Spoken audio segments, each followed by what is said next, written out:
Hi viewers, welcome to our channel. ప్రస్తుతం మనతో పాటు సీనియర్ జర్నలిస్ట్ దాము బాలా సార్ వారితో మాట్లాడదాం. నమస్కారం సార్. నమస్తే. సార్, జగన్ గారి పైన రాయి విసిన వ్యక్తి దొరికాడంట కదా, మరి దానికి ఎందుకు రాయి విసిరాడో కూడా చెప్పాడంట కదా, మరి ఎవరు అసలు ఎందుకు రాయి విసిరాడు సార్? ఆకాష్, దుర్గారావు, చిన్న, సంతోష్, ఈ నలుగురు ప్లస్ సతీష్, 5 మంది మొత్తం. ఇందులో రాయి వేసింది అయితే సతీష్. రాయి కూడా ఫుట్పాత్ మీద ఉండే ఇది ఉంటుంది కదా, అది పగిలి ఉన్నదాన్ని జోబులో పెట్టుకొని వచ్చాడని దాన్ని విసిరాడనేది చెప్తున్నారు. అయితే ఇతను ఎందుకు విసిరాడని తెలుగుదేశం మీడియా ఒక కథ స్టార్ట్ చేసేసింది. నిన్నటి వరకు విచిత్రం ఏంటంటే జగనే జయించుకున్నాడని ఇదే తెలుగుదేశం మీడియా కావచ్చు, ఇదే లోకేష్ కావచ్చు, వీళ్ళందరూ చెప్పారు. ఇప్పుడు అదే లోకేష్ ఇది క్వార్టర్ బాటిల్ అతనికి ఇస్తానన్నారు, మీటింగ్కి వస్తే ఇవ్వలేదు, 350 ఇవ్వలేదు, దానికోసం అంటే క్వార్టరు ప్లస్ 350 ఇవ్వలేదు కాబట్టి రాయేశాడు అని మరి వీళ్ళకి ఎవరు చెప్పారో తెలియదు, కానీ ఇది ఈ ప్రచారంలోకి మొదలు పెట్టేశారు. అంటే మనం ఏం చెప్తాం అంటే మీడియా ఎలా అయిపోయిందంటే, మీడియానే కాదు పొలిటికల్ పార్టీలకి అనుగుణంగా మీడియా. నిన్నటి వరకేమో జగనే జయించుకున్నాడని గంటలు డిస్కషన్ పెట్టారు, పేజీలు రాశారు. ఇప్పుడు ఇమీడియట్గా అతను దేనికి వేసాడు అనేది ఇప్పటివరకు పోలీసులు చెప్పలేదు. ఒక అతన్ని వీళ్ళకి అనుకూలంగా ఒక అతన్ని రాసేశారు. మరి అట్లాంటప్పుడు ఎవరో ఒక వ్యక్తి అయితే జగన్ మీద వేసినట్టే కదా, కారణం ఏదైనా. జగన్ అయితే చేయించుకోలేదు కదా, మరి ఆ ముక్క నిన్నటి దాకా ఎలా రాశారు వీళ్ళు, ఏ ఆధారాలు ఉన్నాయని రాశారు, మాట్లాడారు. సో ఇలా ఉంటుందన్నమాట. అంటే ఏ వార్తని కూడా నమ్మే పరిస్థితి లేదు. అదే ఇటు వైసీపీ విషయానికి వస్తే, వైసీపీ మరి ఏ ఆధారం ఉందని చంద్రబాబు వేయించాడని చెప్తున్నారు. సో ఇప్పుడు ఇతను చంద్రబాబు వేయించలేదు, జగను చేసుకోలేదు, ఎవడో వేశాడు. దానికి కారణం ఏందనేది ఇంకా పోలీసులు చెప్పలేదు. అయినా కూడా తెలుగుదేశం మీడియా ఆల్రెడీ స్టార్ట్ చేసేసింది. లోకేష్ కూడా ట్వీట్ స్టార్ట్ చేశాడు. అంటే రెడీగా తమకు అనుకూలంగా ఒక విషయాన్ని రాసేయడం లేకపోతే మాట్లాడేయడం అనేది ఇవాళ ఆంధ్రప్రదేశ్లో జరుగుతుంది. ఏది నిజంగా ఫ్యాక్ట్ ఏందనేది ఎవడికి తెలియదు. నమ్మేవాడు ఏ వెర్షన్ నమ్మదలుచుకుంటే ఆ వెర్షన్ నమ్ముతుంటారు. ఇది మొత్తంగా ఆంధ్రప్రదేశ్ రాజకీయాల్లో జరిగే విషయం. సో ఇప్పుడు కూడా అతను చెప్పినాడని చెప్పి రాస్తున్నారు.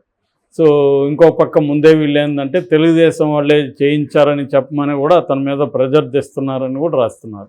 అంటే ఒకవేళ నిజంగానే తెలుగుదేశం వాళ్ళే వేయించున్నా ప్రెజర్ తెచ్చి చెప్పించారనేది అంటారు.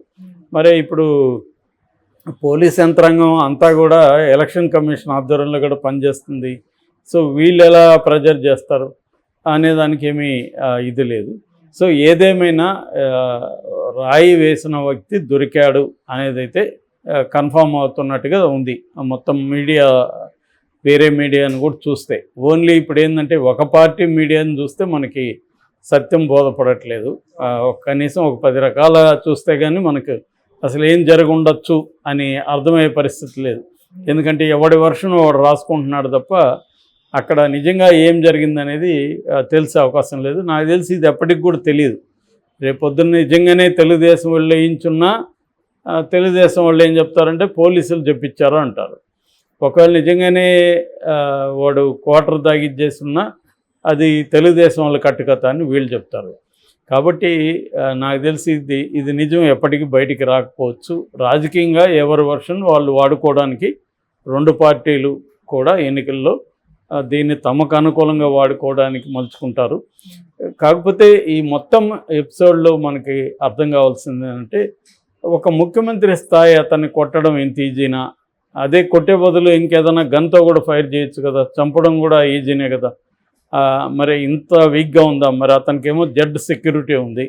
అంటే జెడ్ సెక్యూరిటీ ఉన్న వ్యక్తిని ఎవడో అనామకుడు, వాడేమీ ట్రైన్డ్ గ్యాంగ్స్టర్ కాదు, వాడేమీ ఒక టెర్రరిస్ట్ గ్రూపో నక్సలైట్ గ్రూప్లో ఉన్న వ్యక్తి కాదు, ఎవడో ఒక ఆకురౌడి వాడు. సరే వీళ్ళదే నిజం అనుకుందాం. ఒక క్వార్టర్ రాలేదనే కోపంతో వాడు రాయి విసిరితే అది కన్ను పోయిండొచ్చు, లేకపోతే ఏదైనా జరిగి ఉండొచ్చు కదా. సో అంత వీక్గా ఉంటుందా జెడ్ సెక్యూరిటీ అనేది ఇప్పుడు మేజర్ క్వశ్చన్ ఇక్కడ. సో దీని మీద దృష్టి పెట్టడం ఇంపార్టెంట్. అది తెలుగుదేశం వాళ్ళు చేయించారా, జనసేన వైసీపీ వాళ్ళు చేయించారా పక్కన పెడితే, సెక్యూరిటీ ఇంత వీక్గా ఉంటుందా, మరి ఇంకా జెడ్ సెక్యూరిటీ ఎందుకు, లేదా సెక్యూరిటీ వాళ్ళు చెప్పినా కూడా జగన్ ఫాలో కావట్లేదా, ఇది చాలా ఇంపార్టెంట్. ఎందుకంటే రాజకీయ నాయకులు ఎలక్షన్ టైంలో జనంలో లేకపోతేమో జనం కేర్ చేయరు వీళ్ళని. ఎందుకంటే 5 ఏళ్ళు వీళ్ళు జనంలోకి వెళ్ళరు, ఎలక్షన్ టైంలోనే వెళ్ళాలి. ఎలక్షన్ టైంలో వెళ్ళకపోతేమో ప్రాబ్లం, వెళ్తేమో సెక్యూరిటీ ఇష్యూస్. సో మరి దీన్ని ఎలా పరిష్కరించాలి? సెక్యూరిటీ వెరీ ఇంపార్టెంట్ కదా. ఇప్పుడు రేపు అతనికి ఏదైనా జరిగి ఉండొచ్చు, ఇదే పని రేపు పవన్ కళ్యాణ్కి జరగచ్చు, చంద్రబాబుకి జరగచ్చు, ఎవరికైనా జరగచ్చు కదా. అక్కడ కూడా వీళ్ళు చెప్పిన వాళ్ళు అందరికీ డబ్బులు లేరు కదా. ఎవరైనా కూడా డబ్బులు, క్వార్టర్లు, బిర్యానీల కోసం మ్యాక్సిమం వస్తారని మన అందరికీ తెలుసు. మరి అట్లాంటప్పుడు ఎవడో నాకు బిర్యానీ లేదు, నాకు డబ్బులు లేదని ఒక రాయి ఇసిరితే ఇంకా అంత ఈజీగా ఉందా వీళ్ళ పరిస్థితి? అంటే ఎవడు దారిని పోయాడు కూడా చంపేయచ్చా ఒక సీఎం స్థాయి వాళ్ళని? దానికేం పెద్ద ప్లానింగు, పెద్ద వ్యవహారం ఏం అవసరం లేదా అన్న ఇది క్వశ్చన్ వస్తుందన్నమాట. సో ఇది వెరీ ఇంపార్టెంట్. ఆ ప్రశ్న ఇంపార్టెంట్ దీనికంటే కూడా. అంటే అతను ఎందుకు రాయి విసిరాడు అనే దానికంటే కూడా అది ఇంపార్టెంట్. సో నేను చెప్పినట్టుగా అతను ఎందుకు రాయి విసిరాడు అనేది మనకి ఎప్పటికి కూడా రిలయబుల్ ఇన్ఫర్మేషన్ అయితే రాదు. పోలీసులు చెప్పినా దాన్ని నమ్మకుండా ఉండేదానికి యువతల వర్గం రెడీగా ఉంటుంది. సో అతను ఎందుకు రాయి విసిరాడు అనేది మిస్టేకల్గానే మారిపోతుంది. ఇప్పుడు ఆల్రెడీ గతంలో 2018లో జగన్ మీద అటాక్ జరిగినప్పుడు కూడా అతను ఎందుకు అటాక్ చేశాడని ఇది ఇప్పటికీ మిస్టరీనే.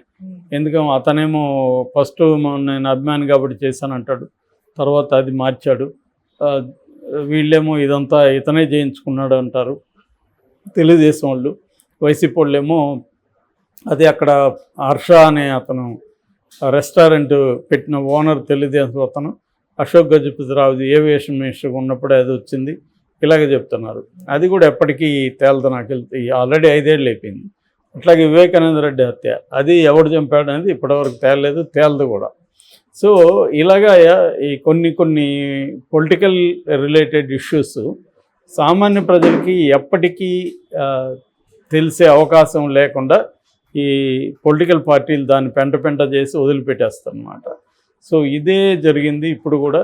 నిజంగా రేపు చనిపోయినా కూడా అతనే చేయించుకున్నాడు, పొరపాటున చనిపోయినాడని తెలుగుదేశం, ఇది తెలుగుదేశం వాళ్ళే చంపారని వైసీపీ, ఇదే ఉంటుంది తప్ప అప్పుడు కూడా నిజం బయటకు వచ్చే పరిస్థితి లేదు. ఇదేంటంటే ఇది ఉన్న కండిషన్, అది దానికి ఎవడేం చేయలేము. ఏదేమైనా త్వరగానే అంటే వితిన్ 2 డేస్లో పట్టుకోగలిగారు, దానికి అప్రిషియేట్ చేయాలి. కానీ దాని ఏమంటారు, prevention is better than cure అన్నట్టుగా అసలు జరగకుండా చూడాలి కదా. దీని నుంచి ఏం నేర్చుకోవాలి అంటే సెక్యూరిటీని ఎలా పకడ్బందీగా చేయాలి, ఆ వైపుగా కొంత చర్యలు తీసుకున్నట్టు తెలుస్తుంది. బట్ ఇదే పని పవన్ కళ్యాణ్కి తర్వాత చంద్రబాబు కూడా చేయాలి. ఎందుకంటే వాళ్ళిద్దరూ కూడా ఎక్కువగా బస్సు యాత్రలో చేస్తున్నారు కాబట్టి వాళ్ళకు కూడా సెక్యూరిటీకి సంబంధించిన సీరియస్ ఎఫర్ట్, సీరియస్ మెకానిజం, ఇక్కడ ఏమేమి లోపాలు జరిగినాయి, దాన్ని అవాయిడ్ చేయాలంటే ఏం చేయాలనేది అక్కడ తీసుకోవాలి. జగన్ కూడా ఫర్దర్గా ఇటువంటి సెక్యూరిటీ మెజర్స్ తీసుకోవాల్సిన అవసరం అయితే ఉంది. Okay, thank you so much.